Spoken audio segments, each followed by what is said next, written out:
right, dude. UFC 319 is in the books. We got to talk about it.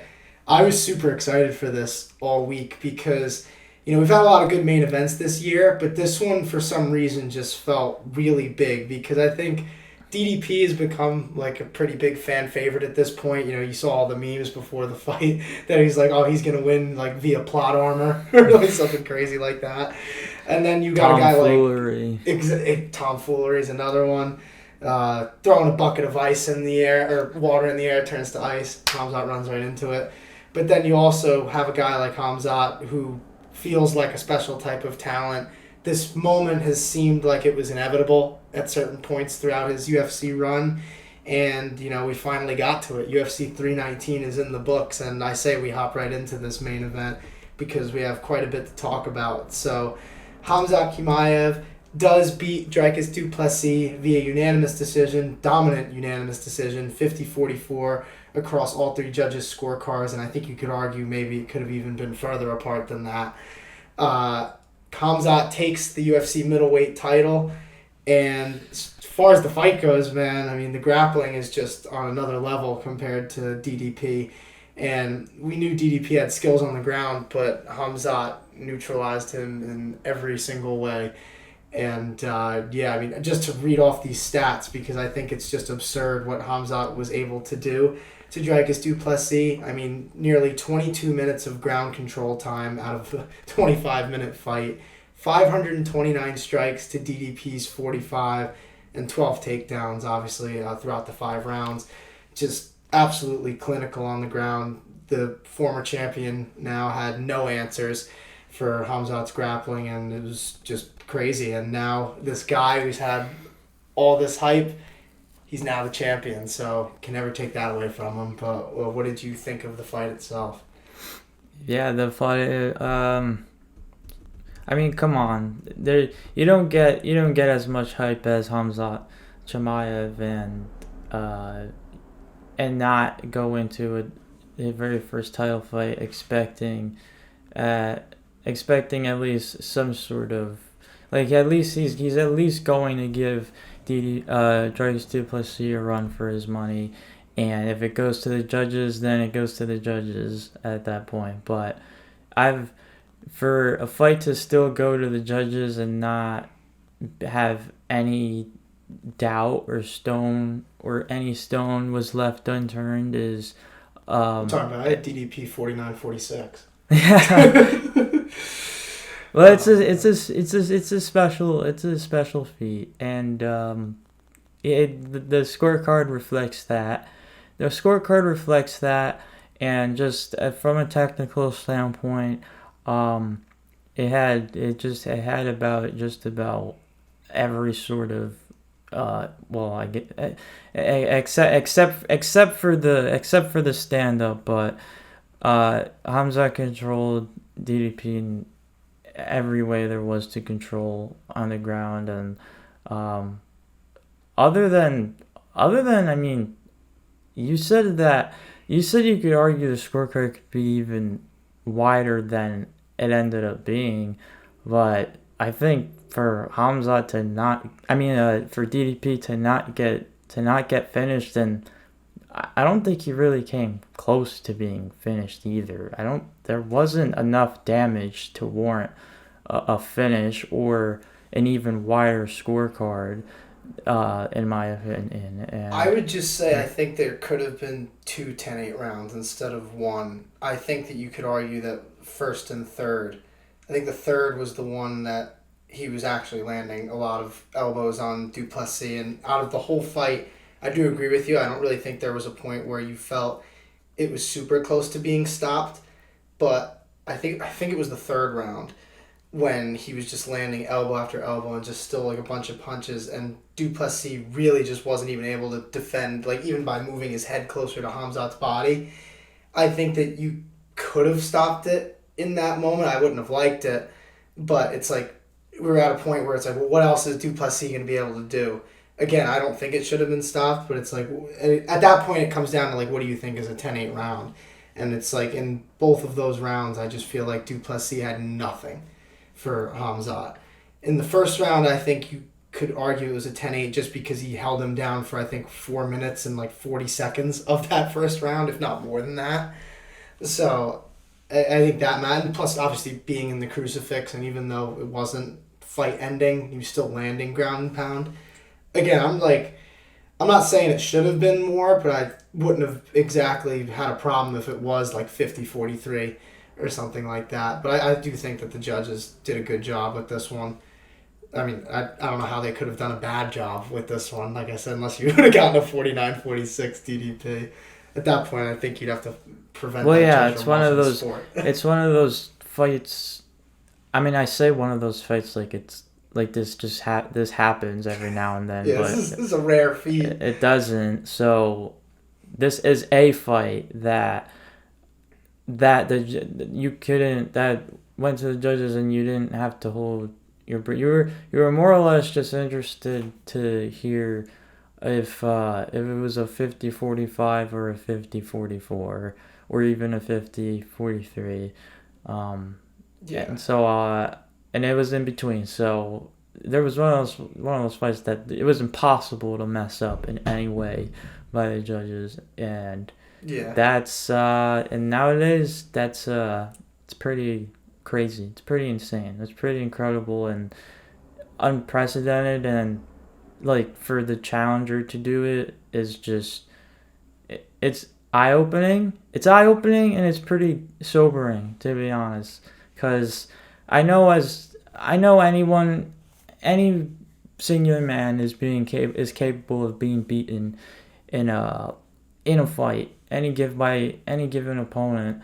Well, as long as that opponent, and then the reason it took so long for Khamzat to get this opportunity anyways is just because he wasn't active enough. Wasn't active enough, not healthy enough. Plus also jumping in between weight classes in the beginning of his career. He's had some like questionable stuff like kind of lead up to it. Like there was a debate before this fight that I saw, I forget what show it was, but it was like, would it even be that good of a thing if Khamzat does win the title because he's had such a checkered past when it comes to reliability? But I think we're kind of past that, to be honest. I think as long as he stays at 85, I think this is the best version of him. You know, I'm sure he still could succeed at 170, but it's just like at that point, then I think you're pushing the reliability a bit, because that's an insane weight cut. I mean, look at how big he is at middleweight.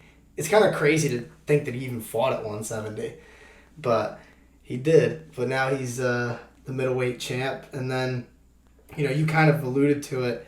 Well, here's what this fight was lacking. Not that I'm gonna state the obvious to people that look at this fight and like, yeah, it's just, you know, boring, like a typical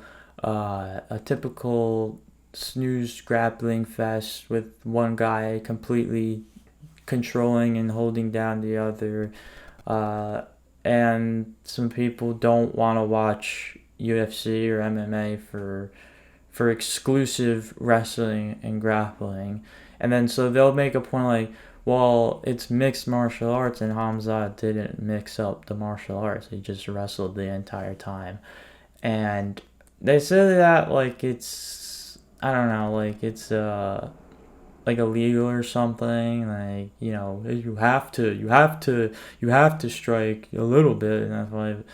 I mean, every round starts on the feet, you know? Like, if DDP could have kept it there, it would have been there. Like, I can't knock Khamzat for being able to put the fight exactly where he wants it. And, like, that's where I think the debate comes up in the performance, because I think you see 50% of people saying that this was the most impressive performance by a challenger that you could possibly imagine. I mean, he completely outclassed the current champion.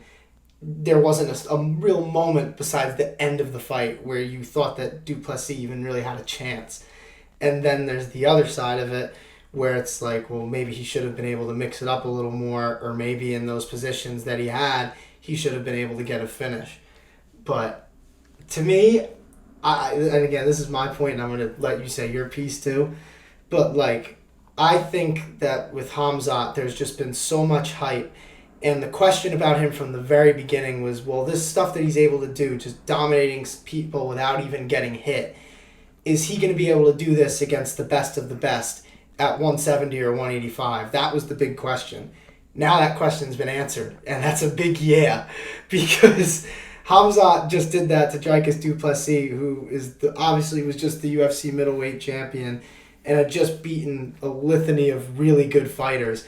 And Khamzat just made him look like an amateur there on the ground. And I think that there's something to be said for that. Like, don't get me wrong, it wasn't the most visually pleasing fight of all time. I'm not an idiot. I can tell that it wasn't the most exciting fight. But in terms of who this fighter was and all of the hype coming in, I just think seeing Khamzat do that to a current champion as easily as he did, I don't find it what's the word I'm looking for? Like, it's not that exciting, but at the same time, you have to just applaud the fact that he's even able to do that to a current champion, because it's not like DDP stinks on the ground. Khamzat was just making him look that terrible, and to me, that's just insane. Like, this is a guy in Khamzat who's a special talent coming in. He has all this hype behind him, and then he fights this current champion who was on a great run himself and made it look super easy. And to me, that's just super impressive. And like I said, 22 minutes of control time, over 450 more strikes landed, 12 takedowns. Like, he just made it look super easy. And I get that it wasn't the most fan-friendly fight, but to do that to a current champion in that position with all that pressure, I mean, that's just so impressive to me. And I don't know if you'll ever see something like that ever again. That's just how insane that was. But that's my take. You know, I texted you yesterday. I was pissed that the fans in Chicago were booing. I kind of get it, but at the same time, it's like Khamzat had him in the crucifix like 4 or 5 times, and he just wasn't able to finish him because DDP was able to survive. But it's just like, well, what more do you want Khamzat to do at that point? And I remember you agreed with me too that like they can't stand them up in that position. And like, yeah, I guess it's kind of a stalemate, but when you're in the crucifix, I mean, that fight is... DDP is one wrong move away from getting finished at all times. Like, anyone who's grappled or understands grappling in any sort of way can understand that. And I get that it's not the most exciting thing in the world, but I think part of that was just because DDP, he was able to do like just enough not to get finished. So is that Khamzat's fault? Maybe. Maybe you should think that he should be able to get a finish in that situation. You know, I get that, but at the same time, I think what he was able to do to a current champion, that's just insane. And I just don't see how fans can't understand how they're probably not going to see something like that anytime soon, if ever again. So that's my take on it. I know you disagree with me in some aspects, agree with me on others, but let's hear, you know, your side of it, kind of like defending some of the fans a little bit.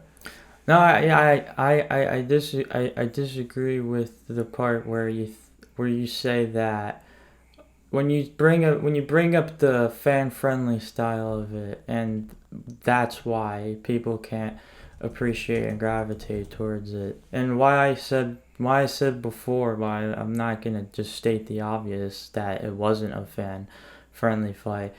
I get the booing. I get the booing because there was no story throughout the story throughout the fight was that it seemed like the story throughout the fight was that the undisputed champion was already Khamzat Chimaev. It's like he won the fight before the fight even started. It's as if DDP was an interim champion and was just keeping the belt warm for Khamzat or something like that, and Khamzat just now officially took it. And when you have a champion who's defended the belt and comes into a fight, a guy that, sure, you know, maybe Khamzat's drawn himself a little bit of a fan base and whatnot due to his maybe not due to his style alone, but I think people they like the frenetic pace and stuff that he fights at, and is able to he's able to get people on the ground and keep them there. But when you get to the title, that's the kind of stuff you expect when Khamzat's this huge favorite. That's the kind of fight you expect when there's this up-and-comer that's getting all this hype, and it's like the UFC wants to slow track him, so they line him up against let's say straight tomato cans, and he overwhelms and makes them question why they're even in UFC for a whole, in 15 minutes, 25 minutes. When you take the undisputed champion in the world and he doesn't even have, it's not even like he has a puncher's chance. To me, it's like when there's no specific moment, there's no turnaround from DDP. There's no, okay, he got past the first 3 rounds. Here we are in the championship rounds. Like, this is where he's going to really flip the switch. And now because he has to get the finish, because he has to get the finish, he's going to dig deep down and do, find which way it takes to just give himself a chance at the end. When a champion comes out not even having a chance round after round, and just already seems defeated, it's got this very dark, depressing cloud hanging over it, because it's like, well, that's something you expect the champion to do to a challenger. That's something I think we could applaud the world over a champion if the champion were to just straight dominate a surging contender that people are all in agreement should have the title shot. Now he gets the title shot, and the champion sends him right back down to earth, quick reality check, because, hey, this is why, this is my throne. You have to earn it. I already earned it. I'm just going to keep it now. For it to be the complete other way, where it seems like DDP had to earn his right to keep his already championship. It's almost like, how are you the champion already? Yeah, but we didn't know that going in. The odds were what they were. We knew going in that Khamzat Chimaev was well worthy, well capable. You thought he was going to 50-40 for him before the fight even started? No, not 50-40. That's what I mean. But beating Dricus du Plessis. But this isn't the WWE. Over the course of there's not a 5 storyline in every fight. If it wasn't like DDP didn't want to win. It's just after a certain point, there was nothing he could really do. I mean, he gave it his best shot at the end of the 5th round. That was the closest. Yeah, but giving him credit for not getting fit, that doesn't. I'm not. I don't think he deserves any credit for not getting fit. I think it's impressive that he didn't, but at the same time, I don't think that it's a good thing that you're even in a position where you're getting props for that. You know what I mean? But that's not. I don't think that should cloud the performance. I think Khamzat had an insane performance, and the fans not seeing that just because they're mad that the fight wasn't closer. I mean, you can't blame anybody for that. That's not really anybody's fault. I think if Khamzat was on top of him, just in full guard, not really doing anything, I would probably think what you thought. But it's he was in a crucifix. That was the dominant position that he was in for the biggest moments of the fight for him. And DDP, he wasn't getting finished because he was just playing just enough defense to not get damaged. For the little bit of the fight that DDP got top control, he would go for a guillotine, which was dumb. Why? I mean, that's his fault. But what is going on there? So it's I don't know what instinct comes into that. It's if it's straight just a survival instinct, then it's almost it's he lost the fight before it was even over. And that's all the props to Khamzat Chimaev as it is, but at the same time, to me, it was hey, DDP is just keeping. It's DDP was the interim champ and Khamzat is the real champ who's just waiting to be crowned. I mean, I agree with what you're saying. It's just that's during the fight. And I honestly think that your opinion makes more sense than maybe some of the more casual opinions on this is because you're giving Khamzat the respect, but you're saying that watching the fight, it was duller because it just felt like you were waiting for the end to come because you already knew it was going to happen, right? Is that kind of what you're saying? What he did was impressive, but it was after round 2 you could tell that this fight was pretty much over. Is that kind of what you're saying?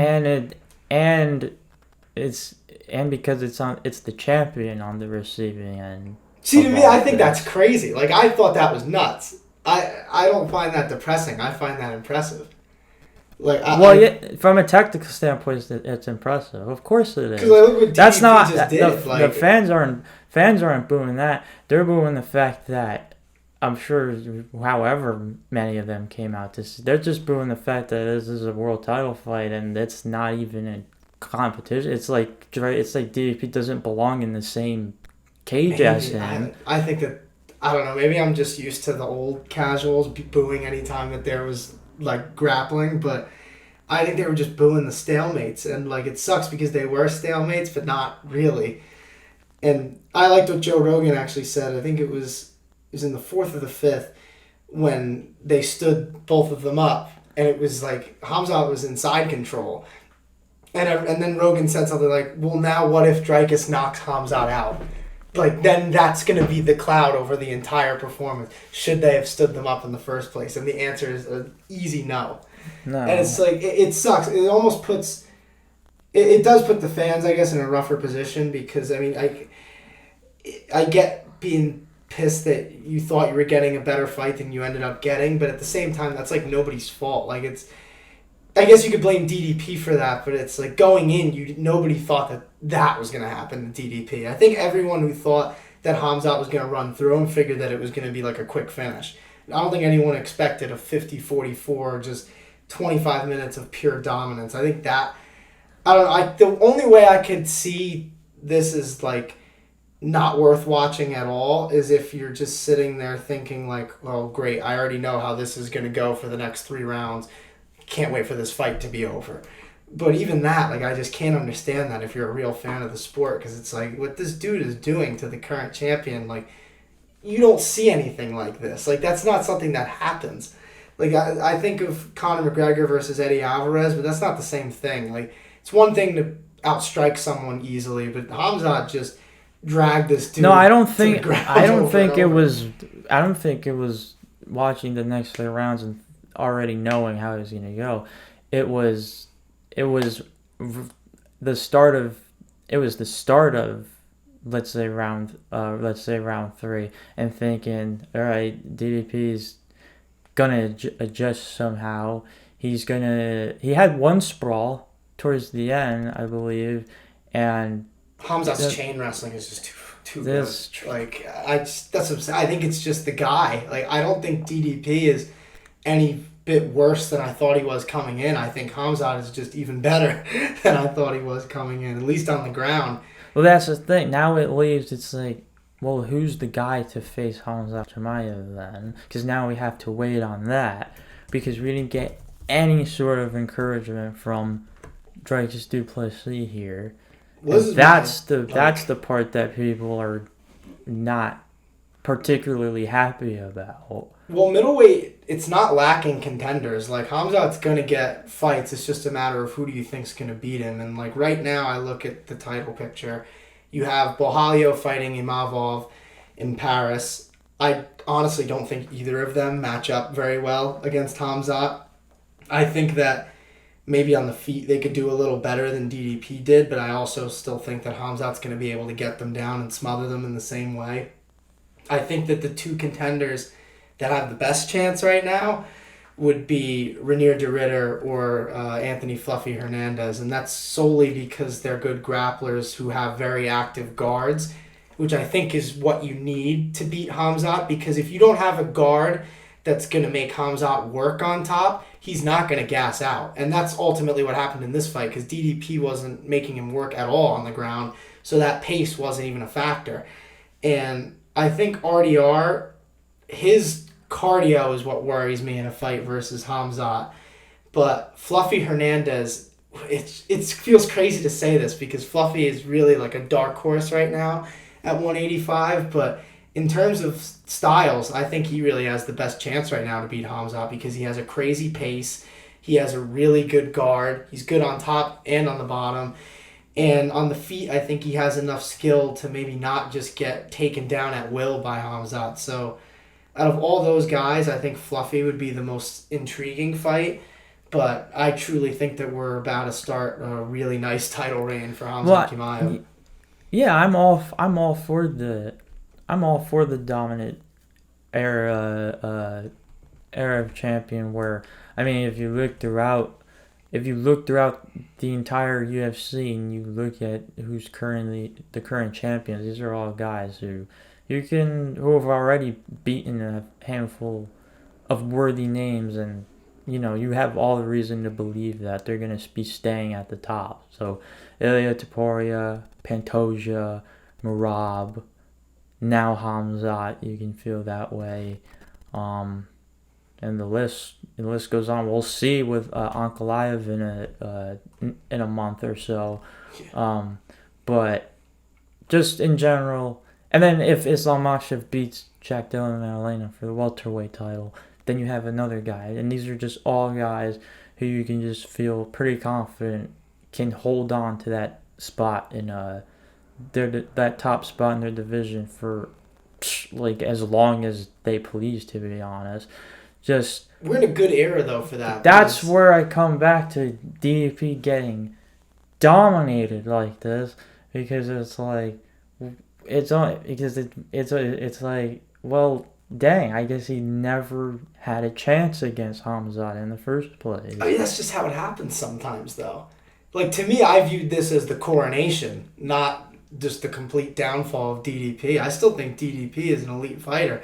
He just ran into a guy who's just different at this point, and it just didn't work stylistically. People thought, the run that DDP was on, just the weird ways that he's been able to win, he'd be able to recreate some of that magic against Khamzat, but we got a quick reality check, and just Khamzat is that dude. We thought he was that dude the whole time coming up. We thought he was that dude, and he just proved it. Like, that's really what I see in this fight. Because, like I said, the big question from the start, when he had that little run where he didn't take a single punch in, 3 fights, everybody was like, well, what can he do against the top contenders? He just did that. He proved that he can do the exact same thing he did against the opening level competition. To me, like I said, it's the coronation of a champion, because this dude is legit, man. He could have a long title reign if this continues to go the way it's going. Well, there's people that are gonna downplay the fact that it's Khamzat as the champion because of how he won, which is wild. Which isn't, that part isn't fair at all. If you hold a guy down for 22 of 25 minutes, I just don't see how that could be frowned upon. I think you have to. You absolutely, if you want to consider yourself an MMA fan, you have to respect the fact that he's the champ, and because you don't like it, it's because you don't think anyone can beat him. That's what I mean. If you don't like watching Khamzat fight, that's fine, but you can't tell me that this dude is not the elite of the elite. So that's just how I view it. But yeah, no, my argument is just that just you watch it, especially if you pay to go watch a title fight, like the crowd in Chicago, you pay to go see a title fight, you want your champion to at least have a puncher's chance. Yeah, but that's what I mean. The guy looked helpless in there. Yeah, but not every fight has a story. It's just not like that in MMA. And if you're paying for a ticket, you have to at least acknowledge the fact that you might see a one-sided ass whooping like that, and it just happens. Well, yeah, if you ever mean I had a good seat and all, I'm intently watching every single passing movement. The way Khamzat, for someone to pass someone's guard as much as he did, and just maintain top control, pass into the crucifix, and the only thing missing was the finish, but just the to me that's it was just it was just a world class display of grappling that if I had a good seat for, I would be taking as much as I could away from it as I could, because I think we talked about it when Pantoja beat Kai Kara France, but Pantoja put on an absolute clinic in just the whole realm of mixed martial arts. Khamzat Chimaev here I put on an absolute masterclass in the terms of just straight wrestling and grappling and just the ground game of mixed martial arts, that it will separate those from others, because you're just not going to be a one-sided, one-dimensional fighter, and eventually become. It works for some guys, but that's it's at the end of the day, you're gonna run into somebody that can be like it happened with Alex Pereira already. So that's kind of the point I'm getting at. I do think out of the next crop of contenders, it's going to be tough to find someone who's going to be able to beat Khamzat, but they all have a chance until they don't, right? That's pretty much what we thought about DDP coming into this. Like, we'll see. And then Khamzat showed us that no, I'm the man. What's up, guys? Sorry to interrupt the podcast real quick, but we have a message for you guys. If you enjoy the Her Handbook's content, you want to see more, consider subscribing to the channel, leaving a like on the videos, all sorts of fight content as much as possible, podcasts, interviews, vlogs. We have it all over here, so thank you, appreciate it. We appreciate you, and like he said, please subscribe, and now back to the show. But nonetheless, awesome performance. Like I said, I don't think that you're going to see anything quite like that anytime soon, so for the real fans out there, I hope that they appreciated that one, because that was just a masterclass in grappling that they just witnessed last night. But let's move on to the co-main event.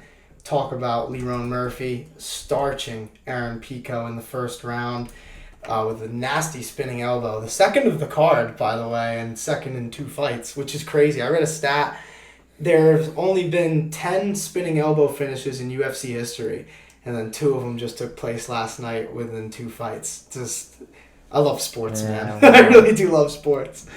But Lerone Murphy, I mean, and they happened in relatively different ways too. So yeah. Okay, we'll talk when we talk about Carlos Prates' finish, then we'll expand on it. But with Lerone Murphy here, Lerone Murphy was being pressured and had to, he had to thrust that front kick because now he's back up against the fence, has to counter strike essentially.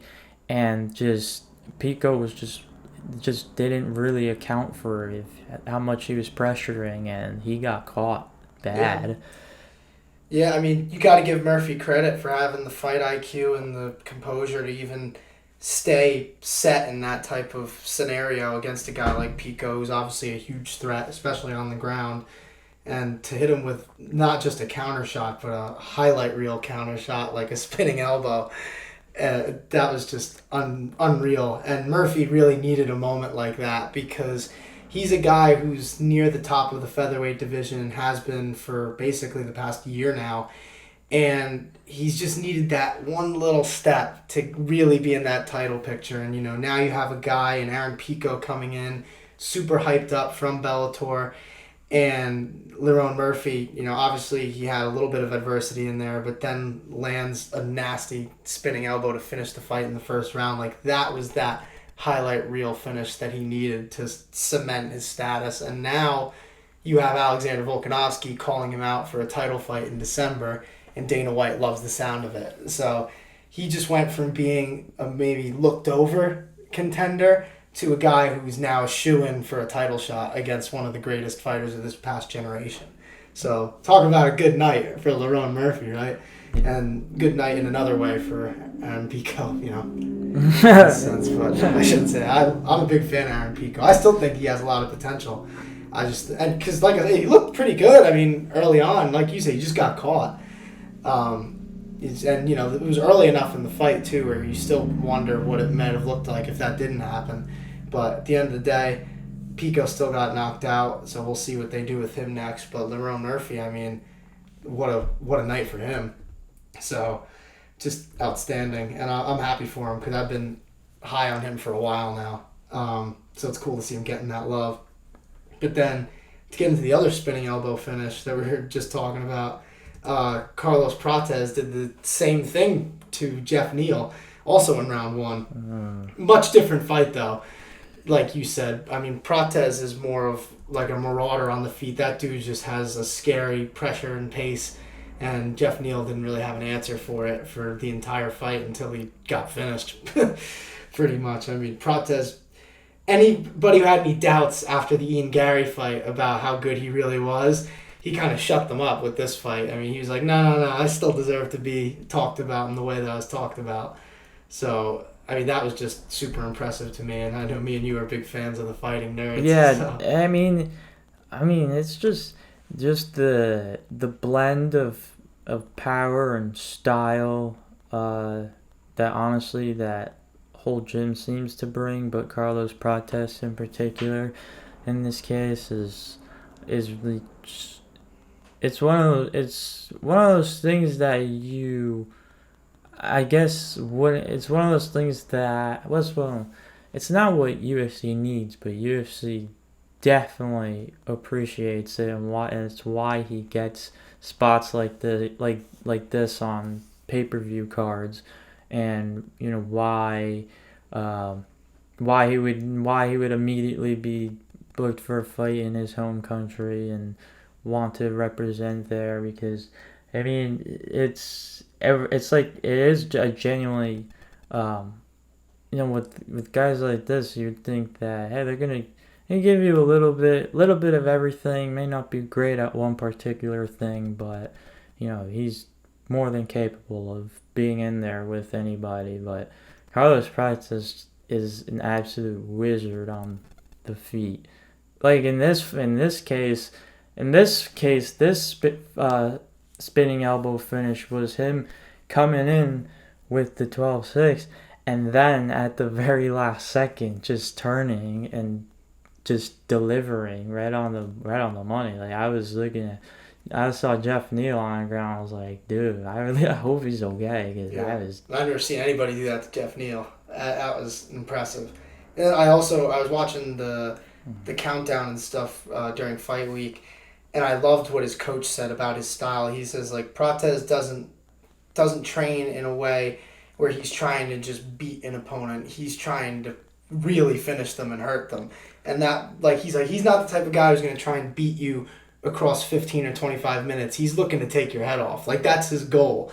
He's not looking to get a decision. He's looking to get a knockout or a submission. Like, that's what he aims for. And like you said, I think the UFC appreciates things like that, because, I mean, he's a walking highlight reel at this point. I mean, the guy's insane. He's so marketable, too, outside of the cage, with the cigarettes and all that. Did you see when Dana went to the post-fight presser and he was like, who the hell was smoking in here? And I was like, who do you think? He was talking to, what's her name? Charlie Arnold, I think her name is. The one who's filling in for Megan O'Leary for now. Yeah, he was holding the beer and he had a cigarette. I was like, this guy wastes no time. I love it, dude. But he's super fun to watch. I mean, you're just focusing in on what he does inside the cage. There's a reason why fans gravitate towards this dude. So, super fun performance, and that was history made last night with those two finishes. That was violent, people. And then you got a whole other type of fight right before it with MVP versus Jared Cannonier. And Jared Cannonier really fell victim to MVP's just very difficult style with his striking. MVP wins via unanimous decision, 29-28, across all the judges' scorecards. Dropped Cannonier a couple times early. And this fight, there's not really much more to get into that we haven't already gotten into with MVP. He's just so tough to deal with in there. Unless you are able to take him down or close the distance and hold him up against the cage, it is virtually impossible to strike with this dude. And it's not even like you'll get finished. It's just that you won't be able to hit him. And Wonder Boy was like that for a while, but not really as clean as MVP does it. I think the only difference is that Wonder Boy has better grappling than MVP does, so he's able to get away with a little more on the feet. But MVP, I mean, if you can't get him to the ground, you can't touch this guy. And that's what Jared Cannonier really dealt with until the final round, when he was finally able to get him up against the cage a little bit and take him down. But, yeah, just tough fight for Cannonier. I feel like everybody... Yeah, which is great and all, but, I mean, MVP would just get it right back up anyway. It's like Jared Cannonier landed an inside trip and MVP just stood right back up. Like some sort of cyborg or something. It's just... To be fair, like Cannonier, I mean, like his grappling isn't bad, but it's also not like what he's known for. Well, I think he tried just about everything he could. This is tough. MVP is a tough guy to fight. I'm glad he's in the UFC. I really am. I remember I wasn't sure of how high his ceiling could be when he was in Bellator, because he had lost to Douglas Lima. It's like some sort of like breath of fresh air. It's like this, the hands down and stuff sort of style. Just you think you have him in one case, but you really don't. I just love the look of confusion. He's very light on his feet, so. Like Jared Cannonier in that first round, like when he was just swinging and missing, there was like a point in there where he threw an overhand and MVP was like kind of up against the corner of the cage. MVP was taunting him. Oh, I know, but dude, like there's one moment I think it was in the first. He throws an overhand, and like I said, at this point MVP is back against the cage, and after Jared Cannonier throws and follows through, MVP is not only not in front of him, but he's on the other side of him already over here bouncing around. And like Jared Cannonier, after he followed through, just looked over his shoulder to see MVP just bouncing back and forth. And I was saying to myself, God, what could you possibly be thinking in that moment? Like how did he get there? That's what I feel like people do against MVP. Like they'll miss so badly at one point, and then they'll see where he's standing after they threw, and it's like, how did he get there that quickly? And I just feel like everybody who fights MVP has that moment of realization if they can't get him to the ground. And I saw Jared Cannonier have it. I just loved the look when he just looked over. It was like it had to be like a second in real time, because obviously you can't get caught lacking that badly, but he looked over his shoulder and MVP was just behind him. And I was like, how does that happen? But great win for MVP. I mean, he just beat the number 10 middleweight in the world via the UFC rankings, and he called out Carlos Prates at 170 in Rio. I really hope the UFC doesn't do that, just because that's just such a tough fight. I wouldn't want to see Prates have to deal with that at this point in his career, unless MVP is serious about making a run at 170. But MVP seems content to keep hopping in between the two weight classes, so unless he really wants to commit, I wouldn't waste a fight like that for Carlos Prates, because that's going to be tough for him. Even if he wins, it's hard to look good against MVP, So I wouldn't do that to Prates right now. I just don't think it'd be that smart. I think you get the quickness with MVP as a middleweight, the swiftiness. Yeah, but for sure. You lack the size.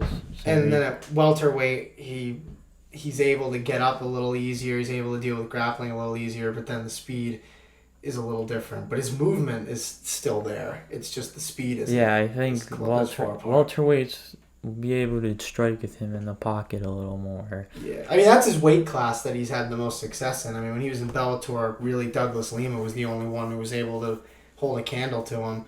And that was the big debate for a while, because Douglas Lima was the only guy who was able to effectively grapple him. Mm-hmm. And then the conversation was, well, if MVP is really good, how good is Douglas Lima? But we were never really able to see that. So, it is what it is. But then to start off the main card, we had Tim Elliott, man. I was so hyped to see this as a longtime Tim Elliott fan. But dominated Kai Asakura, submitted him with a mounted guillotine in round 2. And I just got to say, we talk a lot about being in the lower weight classes above the age of 35. That's a big story in MMA. Tim Elliott, to do what he did yesterday to Kai Asakura at flyweight, after not fighting for, I think it was 600 days before this. He's 38 years old, and he just made it look easy against Kai Asakura. So that just made me happy as a guy who is a huge fan of Tim Elliott and the way that he fights. I mean, Awkward MMA is his username, I think, on most social media platforms, and it fits perfectly because he has the most awkward style. He has a pretty rigid, upright style, but his head movement is just absurd, and he switches stances so well. He's another guy who you swing and he's just out of the way somehow every single time. But I also think Asakura had a ridiculous game plan in the sense that he was headhunting, which is crazy to do against a guy like Tim Elliott. I think against Tim Elliott, you got to work from the legs up, stifle the movement with some leg kicks, hit him to the body to slow him down a little bit, and then go for the head. But Asakura was just going, seems like for the finish the entire fight, and Elliott was just able to get out of the way of it every single time until he got him down and just submitted him easily. Pretty much how Pantoja did. I mean, on the feet, Asakura is tough to deal with, but he just didn't seem to have an answer for that awkward movement that Tim Elliott has, man. Just not a very good fight IQ displayed by Asakura in this one, and the veteran got it done. So way to go for Tim Elliott. I don't know if you have any other thoughts on this one. This one was pretty cut and dry, though. Well, I mean, I think it is. The thing is, like, I want to give Tim Elliott all his flowers and stuff, because it is that unique style that you don't. I don't want to say you're not used to seeing, but it kind of puts into perspective how deep the UFC roster is, where they have someone like this, even at his old age, taking on a newcomer that he's got. He's able to still finish people as well, and it was a fascinating finish. So I don't want to take anything away from Tim Elliott there, but I think this is also still a part of Asakura's transition over to the cage, and I think Ryzen emphasizes that aggressive, let's say, headhunting kind of style a lot, where they also had Ben legalize the 12-6 elbow and the soccer kicks and all that, and I think Asakura just really kind of relies on that with his hands and whatnot, to where he's not really trying to just build it over the course of a fight and set up a finish. He's just kind of going for that kill shot right away. So I think he's fine. You can say the fight IQ and whatnot is questionable, but I think at some point rather than later. I don't know what it's gonna take. Hopefully, it'll take just getting finished by a guillotine in this fight, but I don't know what more it'll take for him to kind of slow it down a little bit once the fight starts, and kind of feel out his opponent as the fight goes on, and then just take it from there. But I mean, I'm not saying he can adjust. He's still only 2 fights into his UFC run, and I mean, Pantoja is obviously the best competition you could possibly fight. And then Tim Elliott is a guy who's super underrated. I mean, still right on the cusp of the top 10 at flyweight. So he's had 2 experienced, tough opponents. So the UFC's tested him from jump pretty much.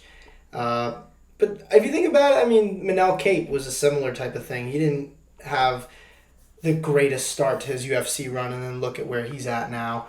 I think Asakura has the potential to have a similar trajectory, but might take a little bit of time. Like you said, though, hopefully it just takes these 2 fights to make him make that adjustment. But this was a tough one, especially because it went into the second round. Like, it would have been one thing if he would have finished him in the first, but it's like he went back to his corner and then still fought him the exact same way in the round that he got finished in. So it's like you need to see some sort of adjustment, but only time will tell for that one.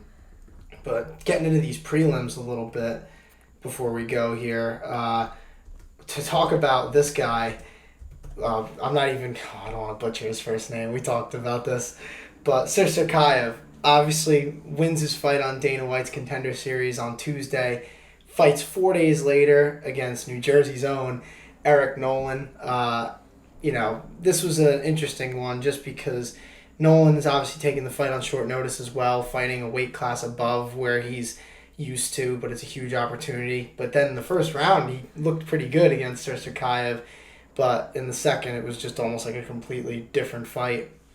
And my only comment on this is this, though. Like, don't get me wrong, Chimaev breaks the modern UFC record of shortest amount of time between two fights, 4 days. But I just have a problem with them calling that a UFC record because, 4 days, winning two fights in 4 days, that's insane. But we got to remember, like, UFC 1, UFC 2, like, these people were winning 3 to 4 fights in one night. And, like, for me, you can't just discount that, even though the rules are different. That's why I choose to call it the modern UFC record. But, again, that's just me nitpicking a little bit. But outside of that, I mean, Michal Olejniczak, I think I said that right. He's looking like a problem since joining the Fighting Nerds. Absolutely outclassed Gerald Meerschaert on the feet. TKO'd him in the first. Lupi Godinez got the biggest win of her career over Jessica Andrade. Now she's going to be in that top 5, top 6 range at 115, which is a big jump for her. Alexander Hernandez ending Chase Hooper's 5-fight win streak with that nice counter. Knocks him out at the very end of the first round. And Drakkar Klose, I was happy for him. Drakkar Klose is a guy, in my opinion, who's been very underrated for a long time. I still think of that fight, I think it was like UFC 248 at this point. So that's like, I think that was 2020, like right before that gap with the pandemic. Because Drakkar Klose, he fought Beneil Dariush, and that fight was a war. He came so close to winning that fight, and then Dariush came back and knocked him out. But people forget, man, he's able to hold a candle to some of the better fighters at 155, and now he beats a guy like Edson Barboza. Good win for him. But this card, man, was just stacked from start to finish, and I think it delivered in almost every way. We got a lot of crazy performances, some wild knockouts, and yeah, man, it's everything that you'd want from a pay-per-view. Got a debate out of it. Yeah, true. Sure. Yeah, I always like that. I feel like me and you usually agree with a lot of stuff with our MMA talk, so it is fun to get a little bit of discourse going.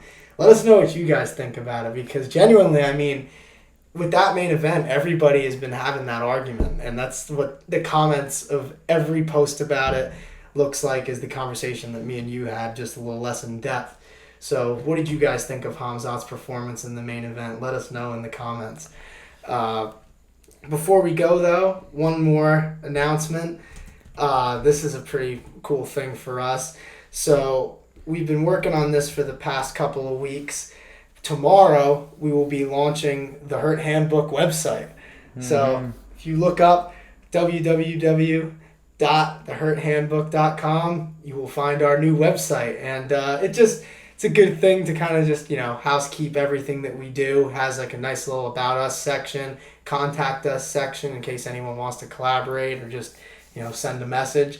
And we also have just like a little media folder that's going to have like some good playlists that we have on our channel in case you guys want to check some of those out. But then also, this is the part that we're super excited about. On our new website, we're going to be launching some exclusive content on there, blog content specifically. And one of the things that we're going to be doing is we're going to have our own THH MMA rankings for every single division, which will come out tomorrow. The first blog will come out. And we're going to be bringing up the return. This is going to be good for the real OG fans of the channel. But we're bringing back the Hurt Sportsbook. Tiz here is going to be giving his thoughts on some betting odds before the cards. I don't know exactly when we're going to start that yet, but expect it in the near future. Even outside of that, we're going to try and add a lot to the blog section on there. Some prospect watch stuff, maybe a couple of articles with our thoughts here and there. But yeah, we're super excited to launch this. We've been thinking about it for a while. I think it's long overdue at this point. So definitely check us out. I'll put the link in the description too, www.thehurthandbook.com. So anything you guys want to find about us, it'll be on there. So until next week, which is UFC Shanghai, if you guys are in the US, expect to get up very early for that fight if you want to watch it live. Main card is pretty good. I like the top 3 fights on it. Johnny Walker versus Zhang Minyang in the main event. Co-main event is Brian Ortega versus Aljamain Sterling. And then at heavyweight, Sergey Pavlovich is returning against Waldo Cortez Acosta, which is another really fun fight. And the main card starts at 6 a.m. Eastern time for us here in New Jersey. So it's going to be a fun one. I don't know if I'll watch that one live, but we'll see. Depends on how my Friday goes, I think, at that point. I think we might have to pull an all-nighter somewhere and celebrate by watching UFC Shanghai. Yeah. Just a bar at 6 a.m. But, yeah, we'll let you guys know how that goes for us next week when we pop back on for the podcast. So until then, thank you guys. Subscribe if you enjoyed, and we'll see y'all.